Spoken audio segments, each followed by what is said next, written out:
ஸ்தோத்திரத்தில் எவ்வளோ வல்லமை இருக்குது, ஸ்தோத்திரம் செய்யாத எவ்வளோ தீமை இருக்குது.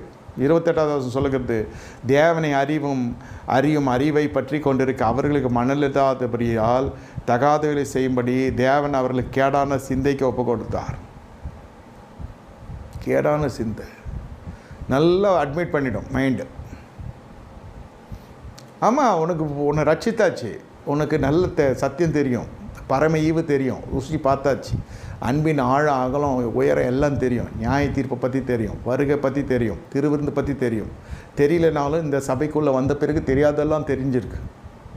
தொடர்ந்து ஃபாலோ பண்ணுறதுனால, தொடர்ந்து ஊடகத்தில் கேட்கறதுனாலே, தொடர்ந்து இந்த சத்தியத்தை கேட்கறதுனாலையும் பல ரகசியங்கள் வெளியாகமாக்கப்பட்டுச்சு.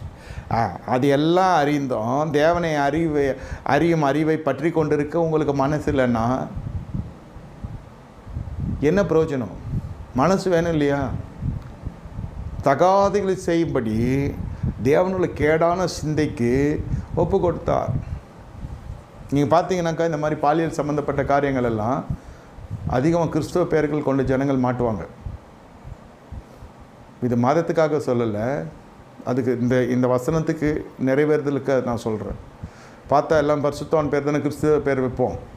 ஜானு பூனுன்னு ஏதாவது ஒன்று யூதாஸ்னு வைப்பாங்களா, இல்லை ஏவாள்னு வைப்பாங்களா? விழுந்து போன ஊழியக்காரன் பேரையோ விழுந்து போன மனுஷங்க பேர் வைக்க மாட்டாங்க. எது பிரகாசிக்கு நட்சத்திரமோ ஒரு பேருக்கு 3-4 பேர் வைப்பாங்க, தப்பு இல்லை. ஆனால் மாற்றுறதெல்லாம் இதுங்க தான் மாட்டோம். நிறைய பேர் மாட்டாமல் இருப்பான், நியூஸில் வராமல் இருப்பான். மாற்றுறவன் கொஞ்சம் பேர், அந்த கொஞ்சம் பேரில் பார்த்திங்கன்னா பெரும்பான்மையாக நம்ம ஆட்கள் தான் இருப்பான். ஏன்? இது கர்த்தருக்கு முன்பே சொல்கிறேன். வேதம் சொல்லுகிறது, அவர்களுக்கு கேடான சிந்தைக்கு ஒப்பு கொடுத்தார். கேடான சிந்தைக்கு ஒப்பு கொடுத்தார். தேவனே ஒப்பு கொடுத்துட்றாரு. தேவனே மகிமை ஸ்தோத்திரம் பண்ணாதனால வர்ற விஷயம். 29வது வசனம் சொல்லுகிறது, சகலவித அநியாயத்தினாலும் வேசித்தனத்தாலும் துரோகத்தினாலும் பொருளாசலும் குரோதத்தினால் நிறையப்பட்டு பொறாமையினாலும் கொலையினாலும் வாக்குவாதம் நிறந்துகளுமாய் நான் சொன்ன எல்லாமே நடைபெறுது.